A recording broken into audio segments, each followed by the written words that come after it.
Greetings world, we are anonymous. A new Security Council (SC) report circulating in the Kremlin today says that the European Union (EU) was shocked and stunned yesterday when the US Senate finally revealed that the real truth behind the Russia hysteria meme sweeping America was entirely due to giant United States energy companies seeking to destroy Europe's existing energy supplies from Russia in order to capture this multi-billion business for themselves in violation of all international laws. According to this report, in a brazen move labeled by both Germany and Austria as unacceptable, the U.S. Senate passed by a vote of 98 to what they called a Russian sanction bill that they spuriously claimed was in reaction to Russia's never-proven interference of the 2016 U.S. presidential election, but whose real and true purpose violates international law, affects European companies and has the real aim of benefiting the U.S. oil and gas sector, Berlin and Vienna said in an angry joint statement.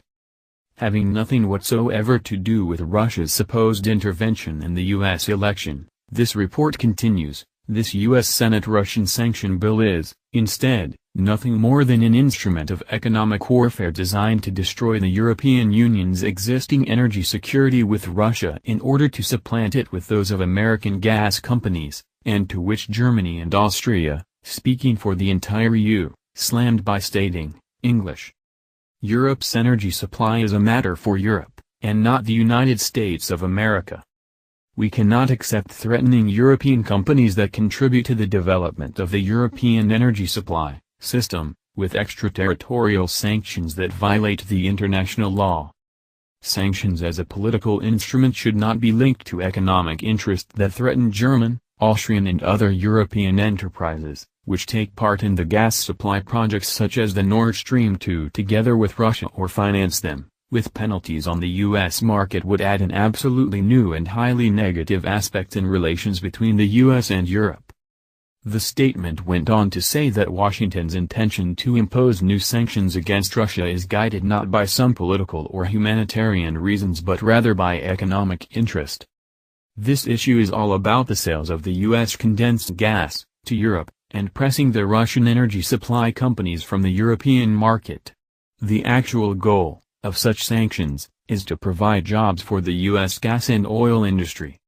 Russia's trade representative in the United States, Alexander Stadnik, this report says, further stated that these U.S. Senate sanctions create obstacles for Russian, Iranian, Qatar, and other energy companies, while setting conditions for greater access to foreign markets for U.S. companies, and who added, this has become a blatant push for its, U.S., oil and gas industry with the use of non-market instruments and prohibited methods.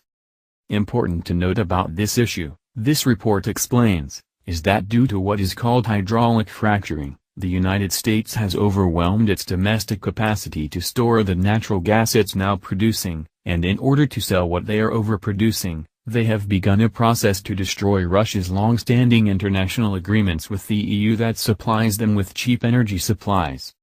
With the European Union receiving 34% of its natural gas supplies from Russia via pipelines, this report details, the American scheme, as evidenced by these U.S. Senate sanctions, is to substitute cheap Russian natural gas with the more highly expensive liquefied natural gas, LNG, that is processed in the United States and then shipped via large tanker vessels to the European market.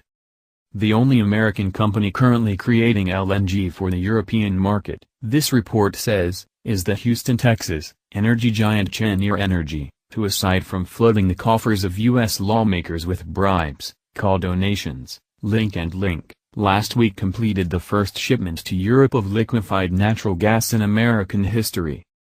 With Cheniere Energy being the only company currently operating an LNG export terminal in the contiguous United States, this report explains, the U.S. Federal Energy Regulatory Commission is now reporting that about half a dozen other LNG export terminals, which are big, billion-dollar operations, are under construction too, with Professor Eric Smith, the Associate Director of Tulane University's Energy Institute, stating they are needed because we have pretty well saturated the domestic market with natural gas. Though some Kremlin experts believe that the U.S. House of Representatives will never pass this U.S. Senate Russian sanction bill, this report grimly states, President Putin has, nevertheless, ordered a massive drill of all Federation nuclear missile forces, with his stating that prior to his allowing the Americans to implement this law, he will label it what it actually is, an act of war. And as always too, this report concludes, the American people are being kept from knowing these facts of war by their mainstream propaganda media, who instead of telling these people the truth about anything, continue their spreading of fake news, and as exampled by CNN falsely reporting that President Trump didn't visit U.S. Congressman Steve Scalise in the hospital where he lies gravely wounded from the George Soros Republican massacre birthday gift to Trump, and, most horribly, the pro-communist Washington Post reporter Malcolm Harris shockingly tweeting that he hoped Congressman Scalise would die. We are anonymous. We are legion. We do not forgive. We do not forget. Expect us.